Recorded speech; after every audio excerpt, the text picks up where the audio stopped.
Hey guys, welcome back to a brand new video. My name is Musa Jala. In today's video, we're gonna be reacting to another video by Erik Conover, and the video is entitled New York City Apartment Tour, $999 per month.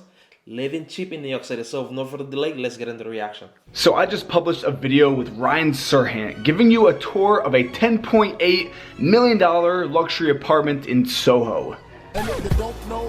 In this video, you'll see what type of apartment you can get if you want to live in New York, but you don't happen to have $10 million lying around. My good friend and business partner, Mike Sheffer, is kindly giving us a tour of his Brooklyn apartment and showing us what it's really like living in New York City on a budget. Welcome to Brooklyn. This is my 3-bedroom, 2-bathroom, 1,000 square foot apartment with a spacious living room, functional kitchen, private outdoor deck, and back terrace. All for a grand total of $3,600 per month, of which I pay $999. I almost had a heart attack, you know. I was like, are you gonna pay like $1,000 for like 3-bedroom, like a bathroom with a private terrace? Oh my God. You are watching this video because you want to see what it's like to live in New York City for only $1,000 per month. The key is to find multiple uses for a single space, and that's kind of the theme of what I'm going to show you today. Starting off, the first room of this apartment is a dining room that also doubles as a pantry. This wooden shelf actually didn't come with the apartment. New York City apartments aren't known for having abundant storage spaces. We built and installed this shelf to house all of our spices as this open pantry here. We also installed a series of hooks along the bottom to house all the pots and pans for easy and quick access. So now we're gonna move from the dining room into the kitchen, and you can see this is a pretty typical New York kitchen. It's small, but it's functional. You know, like the thing of the pantry, I feel like that was really smart, you know. Because like pot, if you want to like pack them in like the cabinet, they take like so much space, you know. So now we're gonna move from the dining room into the kitchen, and you can see this is a pretty typical New York kitchen. It's small, but it's functional. We've got your standard appliances, stainless steel sink, oven, fridge. But a rarity for New York City, a fully automatic dishwasher. You do not know how rare it is to have a dishwasher in an apartment for only $1,000 a month. This is huge. And we have a tiny little bit. Up to now, I still cannot wrap my head around the concept, you know, like it is such a big deal to have like those things in the house, you know. The house already have a plumbing, you know, so I don't know why is it like a really big deal to like connect like the dishwasher and like the how you call it, like the washing machine and the dryer to like the plumbing system. But I don't know. Bit of countertop space, just enough for one person to really use it at a time. Another tip to save money is to make your own coffee. I buy fresh roasted beans every week, and every morning I measure out just enough beans for exactly 1 cup, grind them up, and then make the best damn pour over coffee you'll ever have in your life. This is the living room.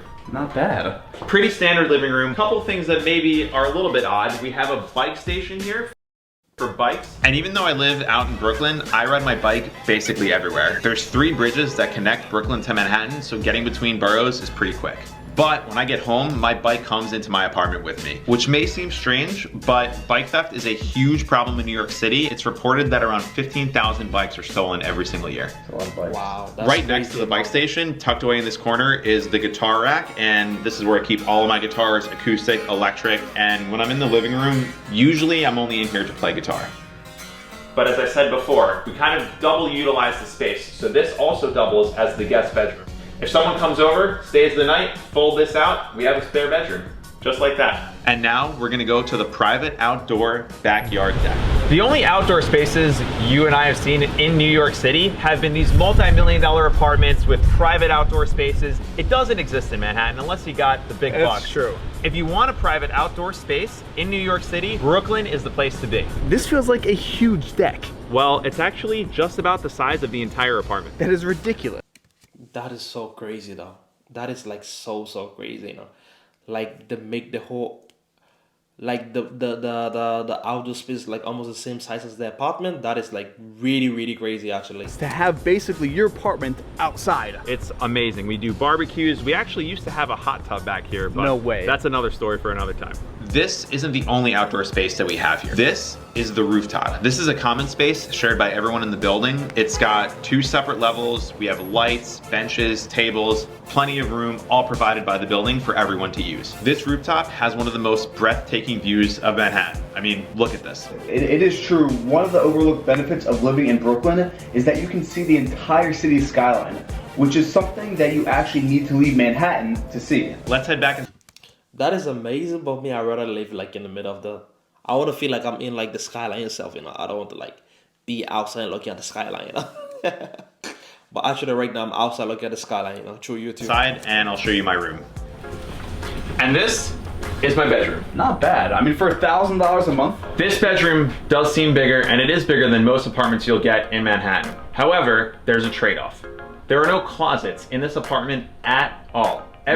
Zero. Every room that you're in is just a box with 4 walls. There's no closets. Oh, because there's no closets, that actually makes the room smaller because you have to build an entire closet. You built this? I built this myself. It's a little messy up there. That's kind of where all the odds and ends go, where I keep my suitcases, all sorts of things that I'm not really sure what to do with. Is this a onesie? It's a onesie, yes. Is that an actual? It's a onesie with fire trucks on it. Let's just keep going forward. Okay. You gotta maximize every inch of space you have. So if you look over here, more hooks. All my hats, immediately right here.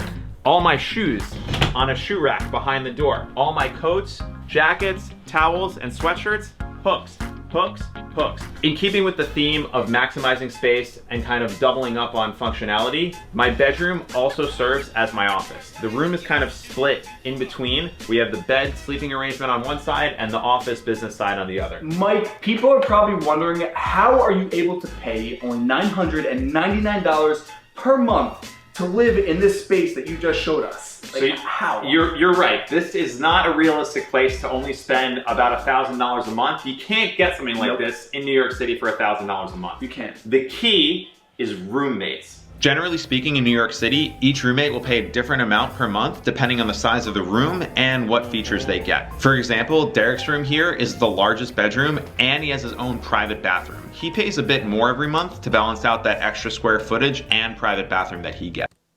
Actually, if I was Derek, I don't mind paying it. You know, like I'd rather pay to have my own space. And then our third roommate here also pays into that total rent, which leaves only $999 left for me to pay each month. Actually, it was really nice to see, like, you know, for example, if you don't have the money to like pay like maybe $4,000 or $5,000 a month for an apartment, there is also like an option for you, but like 1,000 like dollars is like 10,000 Norwegian crowns. So if you look at it in the grand scheme of things, comparing to Norway, that is not so cheap either, you know. But like in Oslo, like 10,000 can get you like a nice one apartment actually, you know. But that's one thing I know, like when it comes to Norway and the US, like housing is like really, really cheap in Norway compared to the US, you know. So like that's one thing I'm like, do I really want to go there, you know, based on the housing? Because for me, like when it comes to housing, I really like my space, you know. I really like to have my own place to myself, you know. So I don't know, but New York City is amazing, you know. It's not like maybe one day we'll just go there, no matter the situation, you know. But thank you guys for watching this video. Enough of the rumbling. I hope you enjoyed this video. If you do, remember to like it, comment down below, and we'll see you in the next one. Peace out.